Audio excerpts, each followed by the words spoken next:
he's moving, the lack of urgency when it comes to making the right moves, making adjustments. It just don't seem like they're moving really fast. And you have to ask yourself, why is that possible? Why is it that Mickey Loomis feels that he can kind of just sit on his hands while other teams like the Buffalo Bills can fire their offensive coordinator and replace him with Joe Brady, or how the Pittsburgh Steelers can let go of Matt Canada as their offensive coordinator, how the Carolina Panthers can get rid of Frank Wright and get rid of Luke McCown and all these other cats around that represent mediocrity. But yet the New Orleans Saints, who went into the season with the second easiest schedule in the entire league. And not only that, you started off 3 of your first 4 games against quarterbacks making their first start.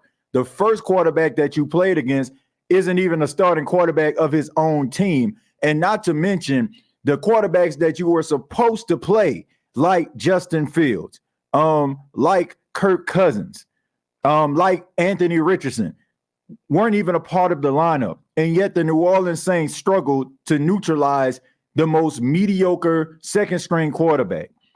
But yet this guy is telling us and saying that he's focusing on the positive. He's looking at the fact that the Saints had a total offense of 444 yards, but he's not taking into account they're not scoring in the red zone. He's saying that they're putting up a bunch of yards. But what's the point of putting up a bunch of yards when you're not scoring anything? Like, what's the point of that? That's like me going out. Let's just say I'm single, ready to mingle, going to the club, meet a beautiful woman, give a good conversation, get the phone number, and I never call her. Like, what's the point of that? What is the point of you putting up those type of numbers and you don't have anything to show for it? And the fact that he said, and this is absolutely laughable, he said that he feels like he has the right people inside of the building. I mean, the right people to do what? What exactly are they doing? What exactly gives you this confidence?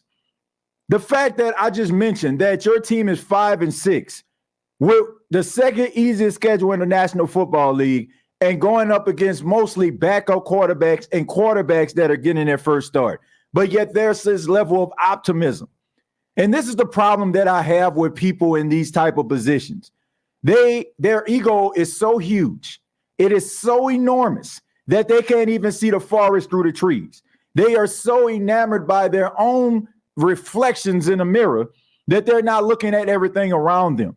And also the fact that he's talking about them staying inside of the organization, not worrying about what's going on the outside. Let me help Mickey Loomis understand something.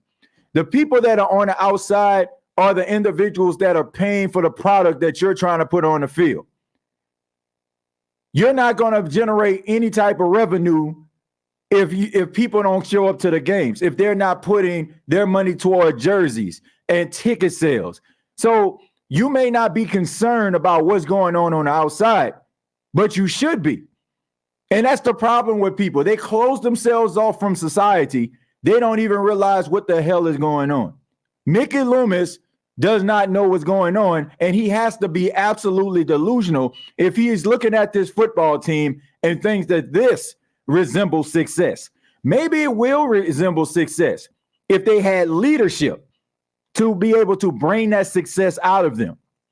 Mickey Loomis strikes me as a person, once again, that walks around like they are Teflon Don or something like that. Like he's John Gotti or something. You remember they call John Gotti the Teflon Don? It's like he understands that no matter what type of product he puts on the field, no matter what he brings to the table, no matter if he fires Dennis Allen or not, nothing is going to happen to him.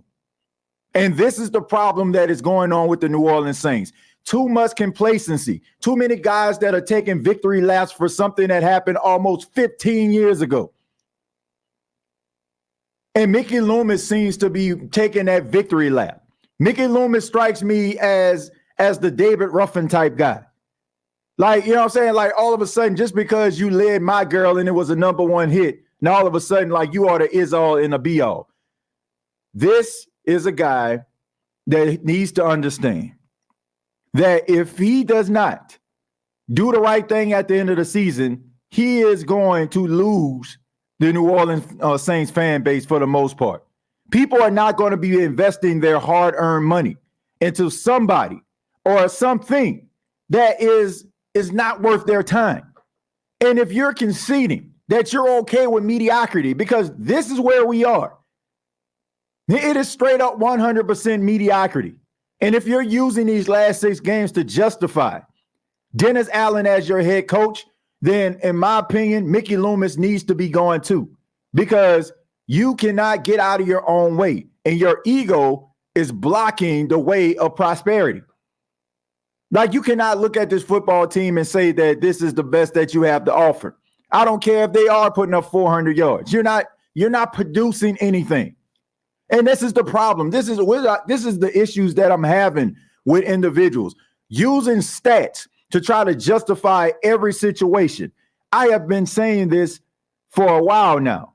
Stats don't always tell the entire story. All stats are not created equal. If you're going up and down the field, but you're not scoring any touchdowns, what's the point of going up and down the field? If you're going up and down the field and you have 5 field goals to show for it and no touchdowns, what is the point of going up and down the field? You can't use that to validate success, because it's not success. Because the ultimate goal is for you to drive down the field and score 6 points instead of 3 points. Now, it is impossible for the most part to continuously score 6 points game after game after game in every red zone visit. That I will concede. But for the most part, you should still have a high completion percentage when it comes to scoring in a red zone, throwing touchdowns in the red zone, and this team does not have it. And then also something that I noticed that was 100% alarming to me. It was absolutely alarming to me, was the fact that he started talking about what the team used to be in the past. This is the entire problem that we have, Who Dat Nation. You're living in the past. You're taking victory laps for something that happened 15 years ago. These are not the 2006 New Orleans Saints. These are not the Drew Brees-led, Sean Payton-led New Orleans Saints. So why are you up here trying to justify mediocrity? Why are you trying to talk about better days ahead when you are using 2 individuals that are no longer part of the team? Yeah, they used to score above 50% in the red zone, but the individual that was responsible for that has been retired for 3 years. So what the hell are you talking about? What are we doing here? This is the problem. You're trying to justify that. So anytime we have an issue, anytime we have a problem, we're going to hear about the past successes that you have. The fact that I sit here and have episodes of the State of the Saints podcast, and I have to talk about glory years, and I have to revert back to what happened with Sean Payton and Drew Brees, when neither one of these guys have been with the team for, you know what I'm saying, like Sean Payton for 2, Drew Brees for 3, and I'm still talking about it. That tells you everything that you need to know, because there's few and far successes in between that I have to use those 2 individuals as an example. If you're telling me what you used to do before Dennis Allen was your head coach, it's probably because you can't do those things because Dennis Allen is your head coach. It's because Derek Carr, who has a low percentage of scoring in the red zone, is your quarterback. Why are we talking about the past? The past is the reason why we're in this situation right now, because you can't let go of it. You can't let go of the past. You keep on trying to bring it up. You're trying to get people that resembles those glory days. And meanwhile, you have other teams that have conceded and have moved on from their past successes and trying to embark on a new culture. You don't think the Philadelphia Eagles think about the days of Andy Reid when they were going to the NFC Championship game every year and made a Super Bowl appearance? You don't think the Eagles could have conceded and said, man, you know, Doug Peterson, he did give us a Super Bowl championship, something Andy Reid didn't even do, even though Andy went there? But yet they're sitting here with Nick Sirianni and the number one spot in the NFC and look like the best team in football. And why? Because you have an organization, like them or not, they took a chance and they understand that you're only funky as your last cut. Why are you acting as if 2009 was last year? You're not winning anything with Dennis Allen. You cannot fit a square peg into a round hole. I keep saying that. And it's the truth. You cannot fit a square peg into a round hole. You cannot make Dennis Allen something that he's not. And you cannot use your ego to keep on bringing this guy back. And you cannot use his instinct like you did with Sean Payton. Because here's the difference. When Sean Payton was having down seasons in 2007 and 2008, where in 2007, the Saints went 7-9. And in 2008, the Saints went 8-8. You know why we could have a level of understanding why he's holding on to Sean Payton and giving him extra opportunities? It's because Sean Payton's first year, the Saints went 10-6 and went to the NFC Championship game. Something the New Orleans Saints has never done, no matter who was the coach.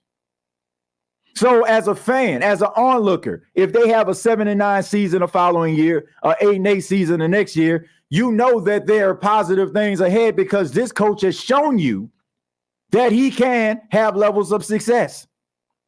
Meanwhile, you're trying to convince the masses, the Who Dat Nation, to come out and support this team week after week after week after you took a gamble on a guy who was 8-28.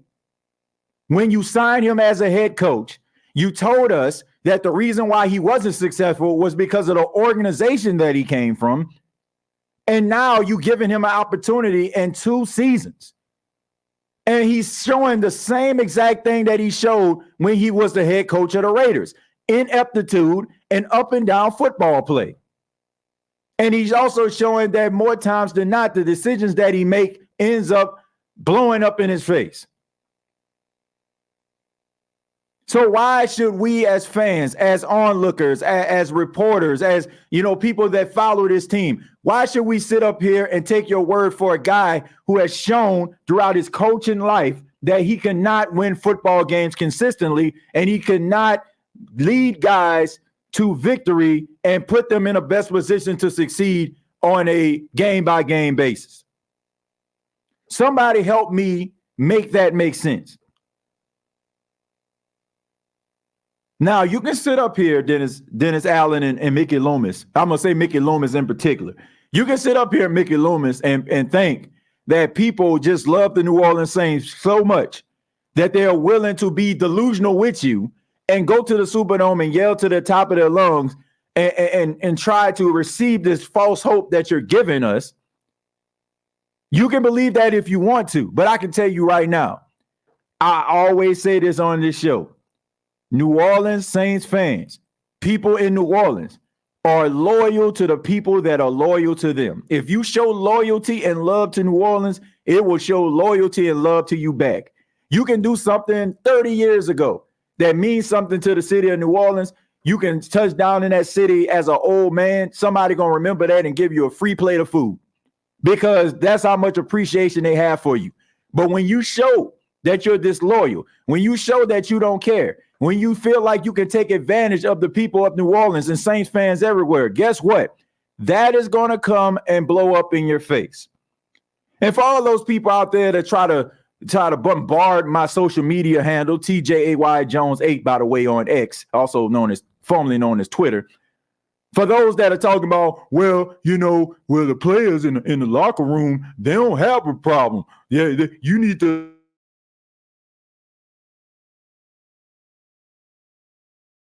As a locker room, they're together as a locker room. That don't mean that they ain't got an issue with the coaches or the direction the team is going in. See, 2 things can be true here. I can like you, but I ain't gotta like your friend. I see my boy Keen Arthur in there. Me and Keen Arthur, we cool. But if Keen Arthur have a homeboy I don't get down with, that don't mean I don't like Keen Arthur. That don't mean I ain't about to roll with him. So the thing is how people try to manipulate the situation. And bruh, ain't nobody buying what y'all trying to sell. Your loyalty is not stronger than mine because I am willing to stand up here and confront this team about the ineptitude that I'm seeing. That don't make you loyal. That don't make you more loyal than me. That don't make you more dependable of a Saints fan than me. As a matter of fact, I feel like it makes me an even stronger Saints fan because I'm not going to allow anybody to push me around or nobody to sell me chicken, you know what, and try to say a chicken salad. If you're doing that, then God bless you, but it ain't being done here. When I see moments to big up the Saints, I big up the Saints. But I am not going to sit here and act delusional like Dennis Allen and Mickey Loomis about the state of the Saints. No pun intended. It is time for us to stop with this nonsense and be real and be 100 and have these conversations. Forget all the fluff.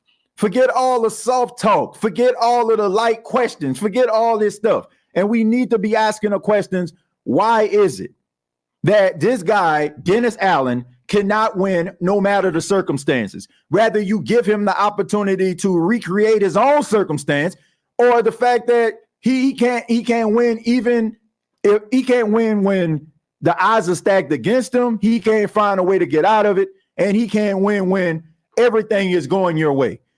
Nobody can tell me, nobody can convince me at all that the New Orleans Saints shouldn't have a better record right now. And I'm not just saying that. Sometimes we say, man, our team much better than what they actually are, just to try to put our own mind at ease, just to make ourselves feel content about the circumstances and the situation, right? To help us sleep better at night. But in reality, that team is probably not that good. But when you look at the New Orleans Saints, and all hands on deck for 11 weeks of the season, and yet you can only muster up at that particular time. And I even put the Michael Thomas situation in it. The Saints were 5-4 before a major injury happened to a player, and that was Michael Thomas. So you played in 10 games, and you were 5-4. Keep in mind, you lost to Josh Dobbs, who threw 4 interceptions against the Chicago Bears. You lost to Jordan Love, who you had a 17-0 lead throughout the entire game, and they came back with a few minutes left in the fourth quarter. You lost. I mean, come on, give me a freaking break here. You lost to Desmond Ridder, a guy who got benched a couple of weeks ago. But you're trying to convince me that you're trending in the right direction? You have played quarterbacks the likes of Gardner Minshew, Tyson Bagent. And honestly, even though those games you won, you can arguably say that those quarterbacks played better than a quarterback you paid $150 million to. But we're supposed to be content and believe what you're trying to sell us? You got to be out your freaking mind. Who is believing this stuff? I mean, honestly, who is buying this stuff? You really got people out here that are being Cape Crusaders for these guys. Oh, I shouldn't say nothing because, I'm not in the locker room. I don't have to be in the locker room to know that the team is playing like slow. I don't have to be in the locker room to know that this team isn't living up to their potential. I don't have to be in a locker room to know that Alvin Kamara still has the same skill set he had when Sean Payton was calling him plays, but he looked like a mere shell of himself.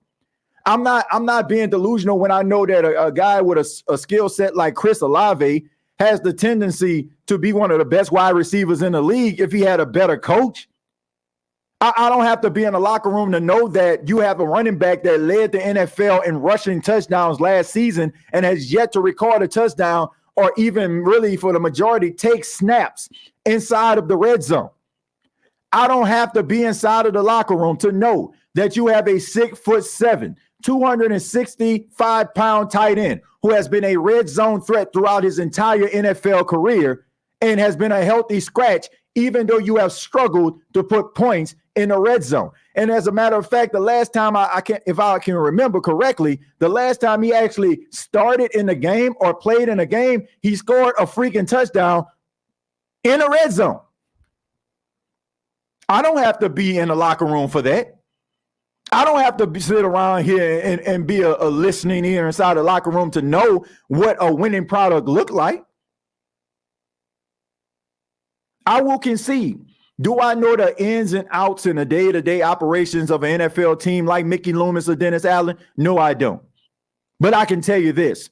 when you have players that looking like mere shells of themselves, when we seen them play at a high level, when somebody else was coaching the team and when somebody else was quarterbacking the team, I think it's safe to say that these guys are having a tough outing at it.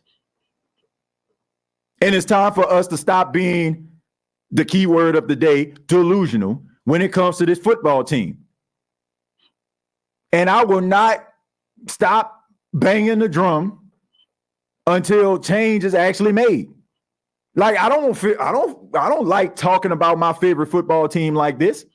I don't like disrespecting, the New Orleans Saints. But what do I do when somebody's disrespecting me? When they're slapping me across the face and trying to tell me that things aren't as close as they appear, like a side view mirror. What am I supposed to do? Am I supposed to accept that? Am I supposed to get on social media and support the team, even though I know that they're selling me dreams? Even I'm supposed to live like I got Stockholm syndrome and tell the masses that, hey, I know we're 5-6 as a team, and we lost to a quarterback that got benched a couple of weeks ago, and we play in the worst division in football, even though we were told that we had the best quarterback in the entire division. I know I was told that, so let me go ahead and tell everybody that. And no matter, we're 5-6, but I know we're a good team. I know the locker room, they together. You have delusional Saints fans like that, and it's laughable. I don't even try to go back and forth with these people because they do it for two reasons. Number one, because people that probably got a little buzz going, and then they're just trying to be contrarians. They watch their favorite, talking heads, Stephen A. Smith and Skip Bayless, and they want to be like them. And that's fine, but don't pee in the air and tell me it's raining. I ain't trying to get down with you like that. If you want to live in the land of delusion, that's fine. All right, pack your bags and go there. But me, I'm staying at home. I'm staying at home in society, in real life, where we know that these guys are having a tough outing right now. But let me go ahead and read some of these comments, man. Thank y'all for being here. I really do appreciate it. We're going to start with Kim. Kim says, DA got to go. Saints fans shouldn't go to that dome. Loomis is trying to force the fans to believe that mediocrity is okay. Nah, look, I get what he's doing. Like, somebody said this, and this part I do agree with. They said this on social media. They said, what is he supposed to do? Go out here and talk about the team and say that they bad? No, you're not supposed to say that. But in my opinion, you don't need to be putting out false hope when everybody can see that. See, the problem is when people know it's a problem and they pretend that there is no problem.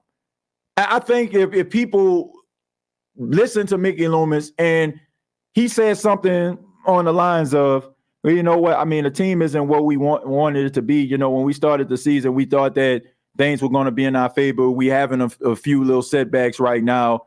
But, there's a long season. They got 6 games left, and we're going to try to make a run at it. But to say you got the right people inside of the locker room, inside of the building, when clearly your team does not look the same. They're up and down. The offensive weapons that you have, is tough to actually use them. It don't seem like they have any rhyme or reason. We already just had the conversation on yesterday's episode that they don't have an identity. But yet you're trying to convince us that you do have an identity and you are a high-powered offense, even though you can't score inside of the red zone or generate points, and most of your points comes from your field goal kicker. People just don't like to be lied to or feel like they're being lied to or feel like they're being manipulated. If he came out and just kept it like that, right? Not really showing your entire hand, but also making people understand that you understand their sentiments and their displeasures about what's going on with the team.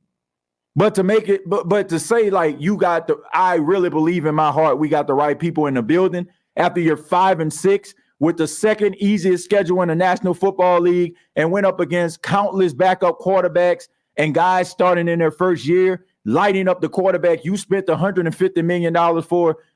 To me, it's like saying, look, all of you people are idiots, but I'm not going to call you idiots, but I'm just going to put this narrative out there. That's what this is like. So you don't have to go out here and just say, he sucks, but you need to give people a level of understanding and knowing that you see the condition of this team and they're not living up to expectations. Listening to that interview yesterday, it seemed like somebody that does not get out of Airline Highway quite a bit. You know, somebody that stays on Airline Highway and don't ride down the strip.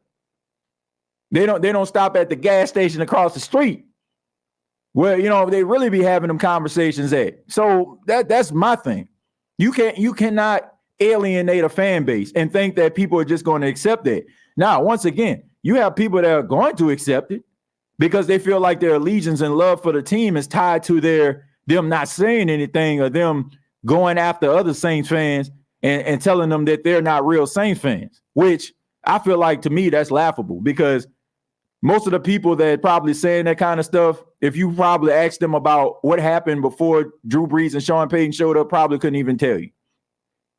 So miss me with that. Like, we've been a Saints fan. I'm talking about quite a few of us, including myself, have been Saints fans before it was popular. When people were ripping you half the debt because you was a Saints fan. You better not go to a school and have a Saints starter jacket on. People will rib you from the time that bell rang to the time for you to go home. And by that time, it can be 30 degrees outside, but you walking around with no coat on. But that's how long we've been Saints fans up in this thing. People rib you so bad, you take it off a coat in 30-degree weather because it has the same fleur-de-lis on there. So all these Saints fans out here, oh man, you ain't real. Like, man, please. It don't get more realer than me. It don't get no realer than some of these Saints fans that's in this chat right now. Some of y'all just got here. You know, some of y'all ready to jump off the building like it's the 1929 during the Great Depression. But to me, this wasn't the Great Depression. This was Monday. They weren't using Michael Thomas enough. Carr mentioned they used him as a decoy. Ridiculous. How you use one of the best wide receivers in the last 5 to 6 years as a decoy? Enough said. Alfred, thank you very much for $4.99. Says maybe the NFL script got us being a wild card team winning a Super Bowl because no way he's this deluded.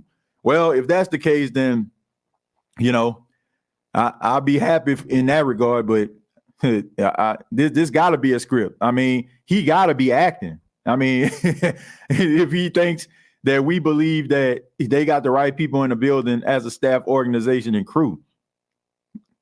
High-powered field goal team. That's a good one right there. That needs to be a shirt.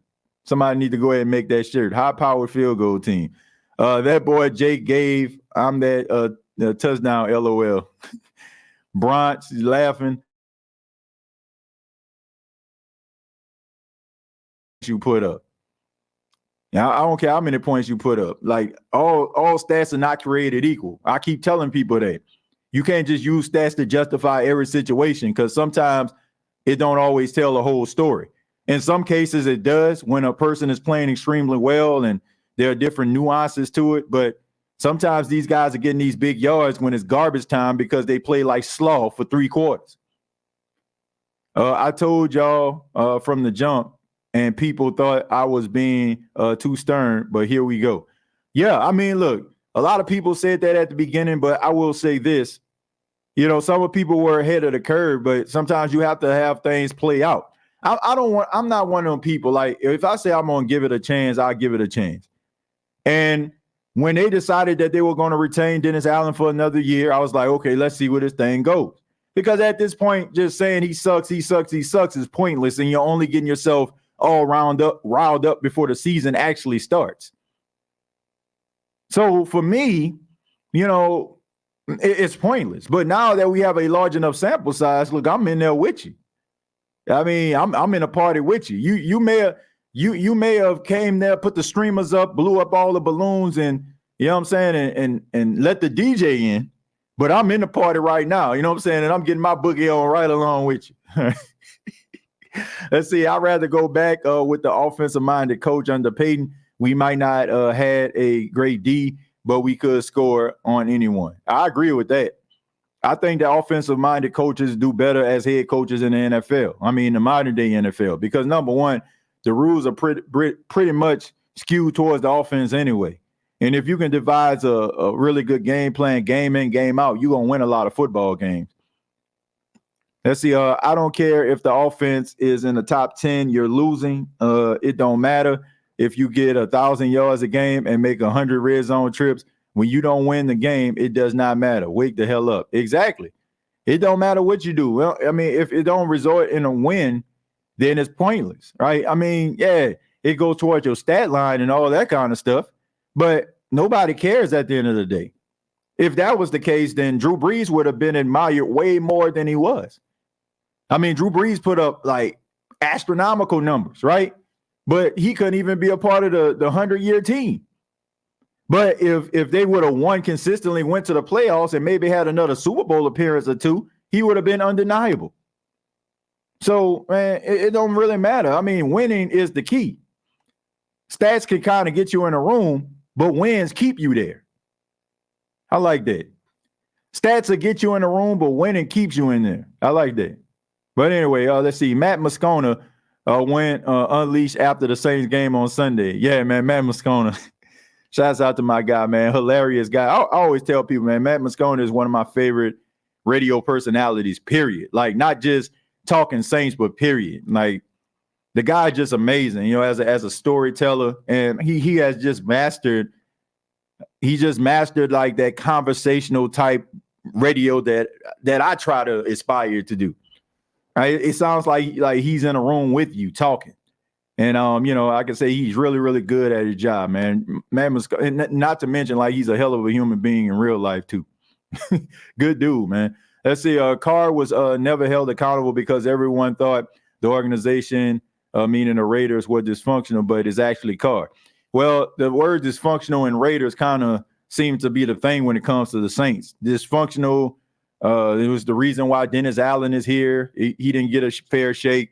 And now Derek Carr, didn't get a fair shake because he was with the Raiders. But now we're seeing that it wasn't the Raiders, it's actually them.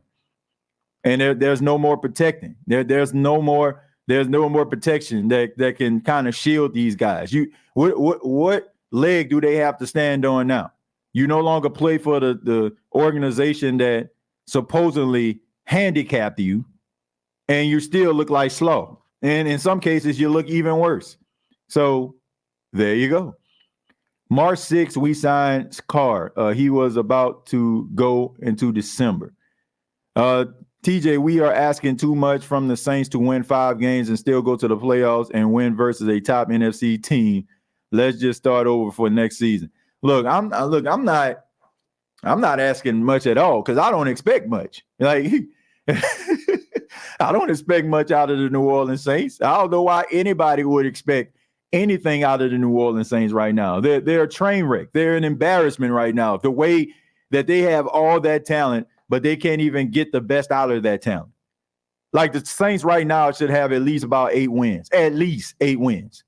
Based on the schedule, based on the circumstances, based on who they had coming into the season, they should have had at least 8 wins. 9 wins tops. But yet you're sitting up here at 5-6 and can't even beat Desmond Ridder, who got benched for Taylor Heineke, a journeyman quarterback who played in the XFL or the USFL or wherever it was. And this man got benched for him. And yet he comes out there and you give him some level of confidence like he can be the starting quarterback for the Falcons for the foreseeable future. Like, it is embarrassing. It's embarrassing that you would even sit up there and say that you have the right people in the building. Look, I don't know who these guys' PR team is. I don't know who's teaching these guys how to, talk to the media, but they're having a tough time at it because every time it seems like people are walking away feeling absolutely dejected and their intelligence being questioned when they hear Dennis Allen and Mickey Loomis talk. Because there's no way in the world I want to believe that Mickey Loomis and Dennis Allen think that the fans believe that they got this thing under control. It got to be a joke. Mr. Mina says, nice quote, TJ. Yeah, I like that. That needs to be a shirt. And the one also Brian's made, that definitely needs to be a shirt. I wish we can go to work and sleep on the job and still not get fired. Well, I mean, Mickey Loomis seems like that's what he's doing. But, I guess it's just like, a teacher, like a college professor. You teach so long, you get tenure and you can't get fired. So maybe that's what it is. He feels like he got tenure. So, it's like one of them things like, he can do anything. It don't matter because they're forever indebted to him because he brought Sean Payton to New Orleans.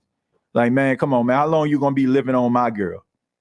Like I said, I like what David Ruffin. David Ruffin sung My Girl and it became a #1 hit. Now all of a sudden he got to get a personal driver and get the spotlight on him when he walked down the aisle. Like, how long you going to be living on that, bruh?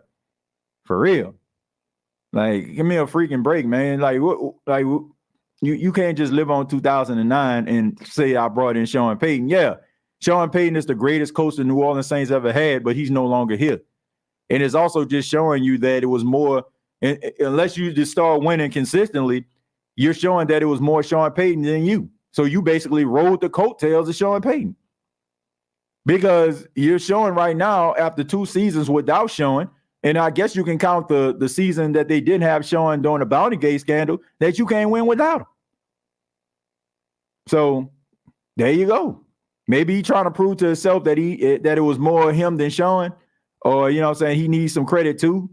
Maybe that's the reason why he has DA as a coach. Maybe it's one of those Jerry Jones situations. I don't know, where Jerry Jones wants like a guy who is kind of even keel, where his spotlight or his shadow can overshadow that particular coach.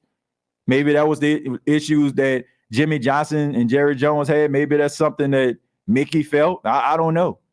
So maybe he just wants a passive aggressive coach that, that he can kind of control, because I guess he don't have the skins on the wall that's showing. I mean, maybe that's it. So maybe he like keeping him around because it makes him look bigger than what he actually is.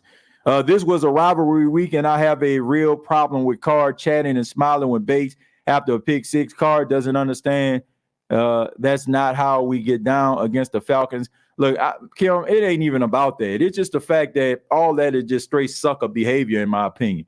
Like I already told you, Derek Carr strikes me as somebody that just loves to be liked. He goes above and beyond just so people can like him. He just can't stand a person not liking him. So what do people do that just care so much about validation and acceptance? They try to go out their way. Like, yeah, you slapped me, man. You almost knocked my head off. Good hit right there. That's football hit right there. Oh, you threw that. Oh, boy, you seen that interception that boy caught? Man, that was a good interception right there, boy. I threw that ball 60 yards and he came down with it. Oh, you celebrating like it was your wide receiver that made that hellified catch. You acting like it was Chris Olave in Minnesota or something when Jameis threw him the football. What kind of stuff is that, man? Like, I wish somebody on my team would. Man, bro, that's good stuff, right? After the game, yeah, okay, man, good game right there. But I'm celebrating you in the middle of the game. Man, I had to go off to him and say, man, that was a good interception. Dude, get out my face. Like, seriously, like, get out my face, man. Like, what are we doing? Why am I congratulating somebody that just made me look like an absolute idiot? This man ran 92 yards on a pick six of a pass that you threw that you had no business throwing. I'm still wondering to this day. It's 1:28 p.m. Eastern Standard Time, and I'm still wondering to myself who the hell he was throwing that ball to. But you up here bigging up the dude like you was the one that brought him to a surprise party or something. Yeah, here you go, bro. Yeah, man, that's good stuff right here, man. You made another birthday, man. Hey, happy birthday to you. Man, what a joke. What a joke. This man is up here celebrating a guy who picked him off for 92 yards, and that interception pretty much, determined the game if you think about it in hindsight, because that set the tone. And you up there celebrating, oh, pick six. What a great pick six right there. What a loser. Jameis Winston and Carr rapping when we were down wasn't cool too. I may be nitpicking, but I'm just an old school fan. Well, look, hey, they was rapping and all that kind of stuff on the sideline. Hey, I ain't gonna lie. If I was in the building too, I probably would have too. That's my era. That's my era right there. You know what I'm saying? With Ludacris, T.I. Yeah, when Atlanta rap was hot, I probably would have been doing it too. So I ain't gonna hate on them. Are responsible for, taking advantage of your mistakes, and you big upping them in the middle of the game, patting them on the back. Like, come on, man. What are we doing, man? We ain't running for public office here. We trying to win a football game.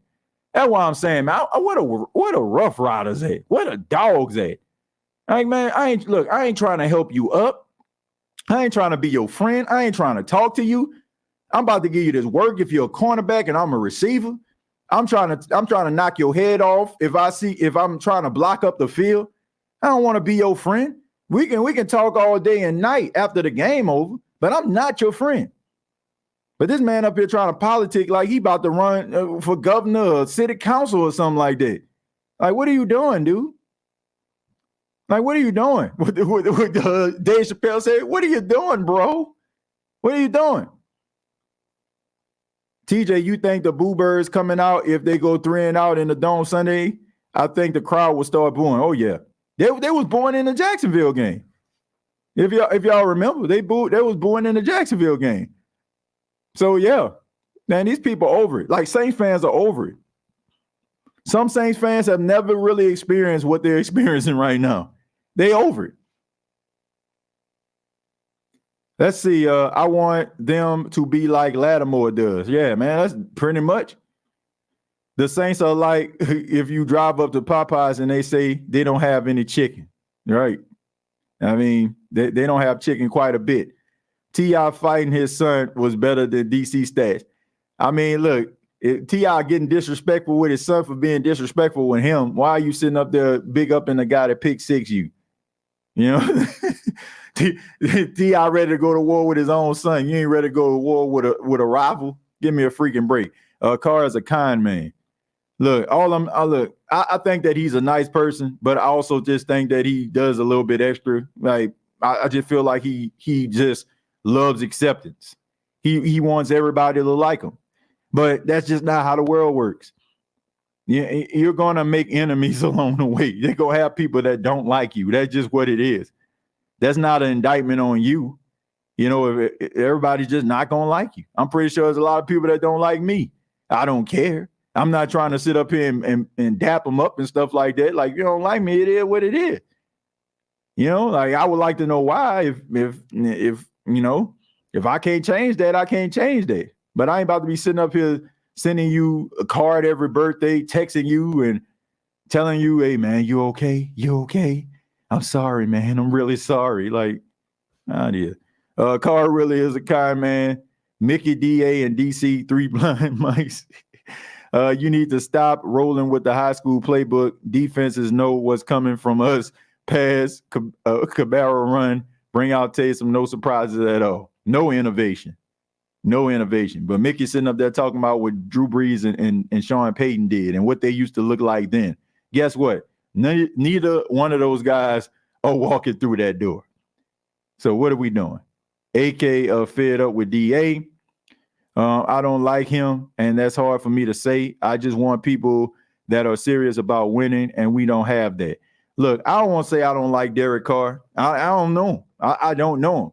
And a lot of the things that I'm saying about him, I'm just saying based on my interpretation.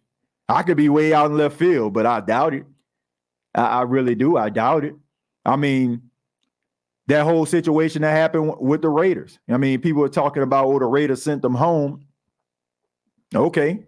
I mean, I got at least 3 national reporters said that wasn't true. At least 3, including one of the coaches that I actually met at the combine. That I was sitting inside of the little hotel at the convention center waiting. And it just so happened that they had some of the Raiders coaching staff over there and they were just talking or whatever. And, I just kind of made some small talk with them and stuff like that. And of course, we were talking about, Derek Carr and stuff like that. And the guy kept it 100. So, so I'm just saying, when you know that type of information and then you add on some of the things that you're actually seeing, deflecting blame inside of the game, trying to get attention off yourself, like going to the podium and, trying to say all the right things and all that kind of stuff. And then this is I really had to go back and look at this, man. I really had to go back and look at this. And this is something that really bothers me. And I don't know if any of you noticed this, but I'm asking you to go back and take a look. After the game Sunday, when Derek Carr was at the podium, I noticed, like, in the speech, it was a lot of deflecting and talking about what other guys did wrong. Yeah, Taysom Hill fumbled, and yeah, you know what I'm saying, there was some issues there, but he didn't start the press conference talking about that pick six or the fact that he almost fumbled the football, A.T. Perry recovered. You didn't hear any of that stuff. It was only until a member of the Saints media asked him about it did he become so candid enough to talk to the media about what he saw on that play. Now, I had to know that I wasn't tripping. I went back and I watched at least 4 interviews from Drew Brees after a loss. And everything about Drew Brees was me. I did this. I could have done this. Even though if you go back and watch some of them games, and I did this too. I went back and I watched the games, and Drew Brees played his behind off in them games. And it was not his fault. It was a lot of issues that was going on. Y'all know it's during the time when the defense wasn't really that good. But all I heard was I, and me. And this is a guy who's standing up there that probably threw 3 or 4 touchdowns in a football game, and they lost. But this man is up here talking about what Taysom Hill did, and we need to lift Taysom up. No, we need to lift you up. The fact that you only have thrown for 2 touchdowns in the month of November.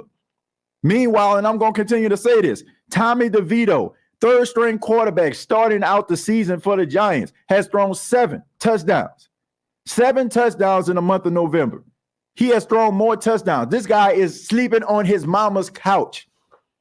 A man who is sleeping on his mama's couch because he's not making a credible NFL salary as of right now has thrown more touchdowns than a guy who has $100 million of guaranteed money, $150 million contract. So that's all I'm saying. Like, why are you sitting up here posting blame, bro, when you up here fumbling almost every week? You out here, you know what I'm saying, throwing pick sixes in the red zone. You got 5 trips to the red zone and can't even convert. Oh, the players dropped the football. Well, okay. Players dropped the football. The player ran a wrong route. That's 2. What happened to the other 3? What happened to the other 3 visits? So even if you would have scored 3 touchdowns in the red zone, at least you would have been over 50%. So what are we talking about here? Well, like that's always we gonna sit up here and make excuses. Like I said, if you don't know what I'm talking about, go check out Warren Sharp's Twitter page.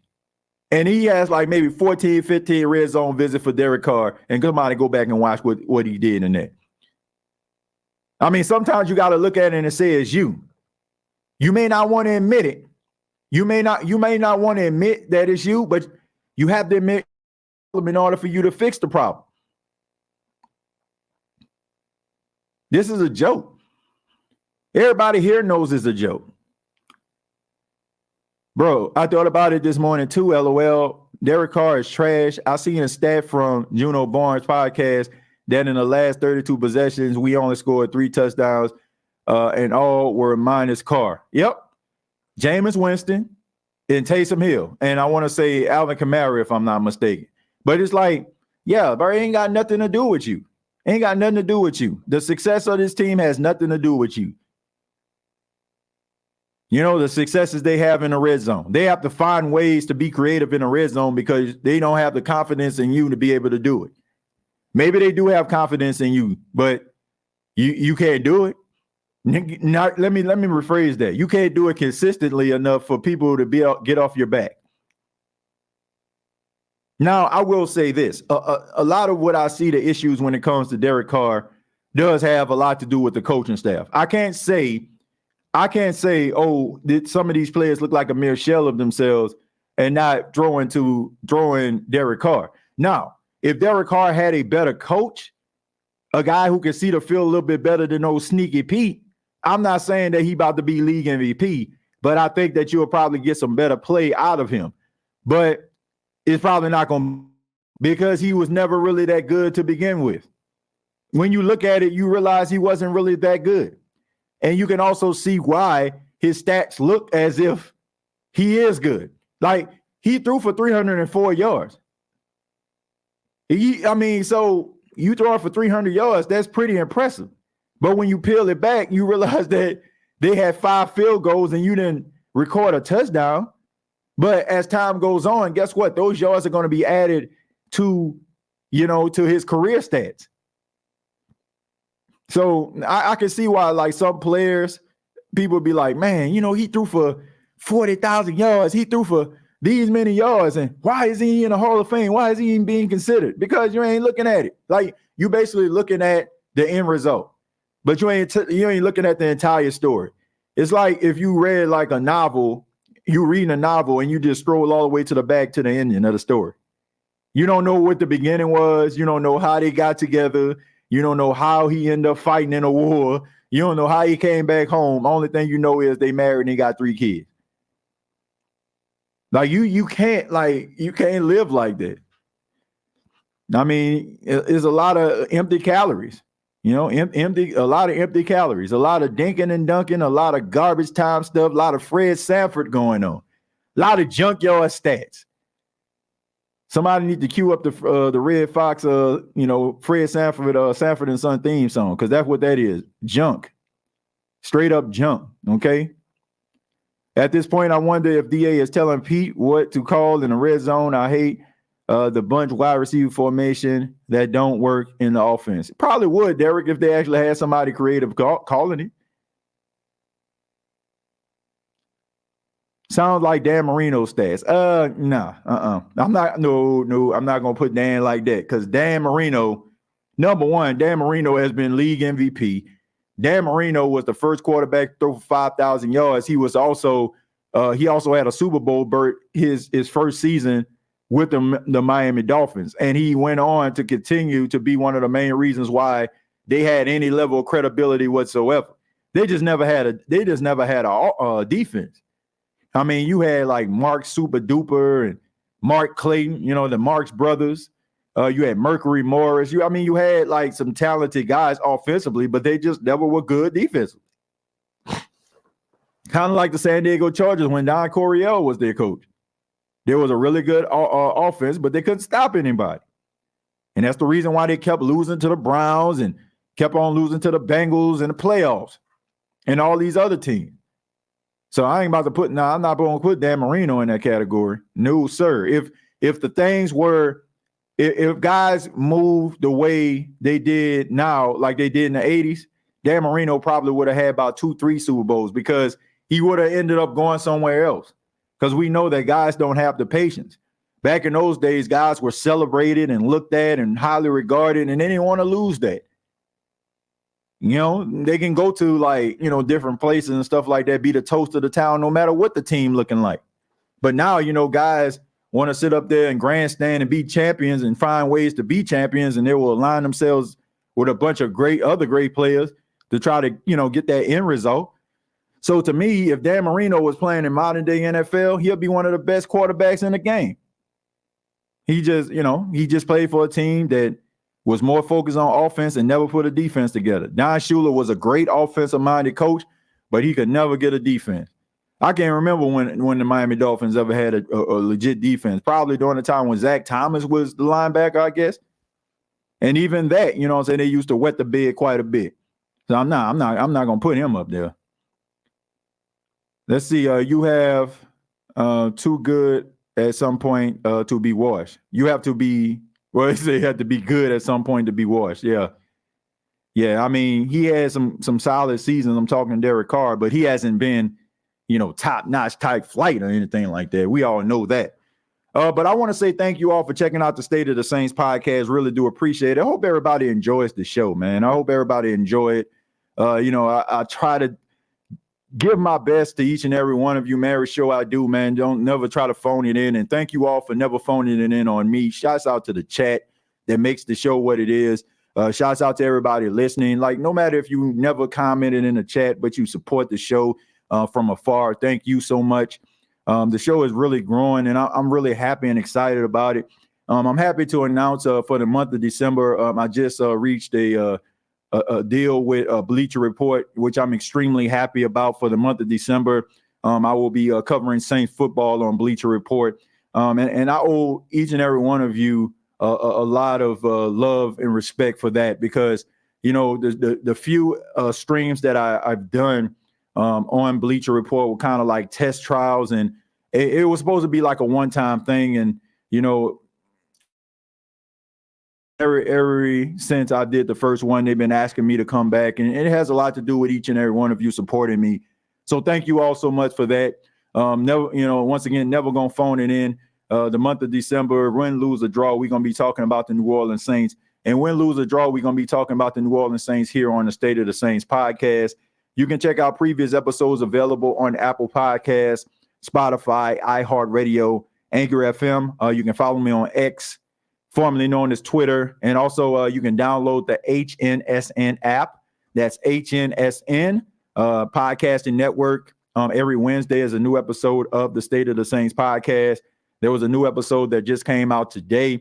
I was talking a little bit more about the New Orleans Saints. I asked the question and also answered it. What would it take for Dennis Allen to be fired by the end of the season?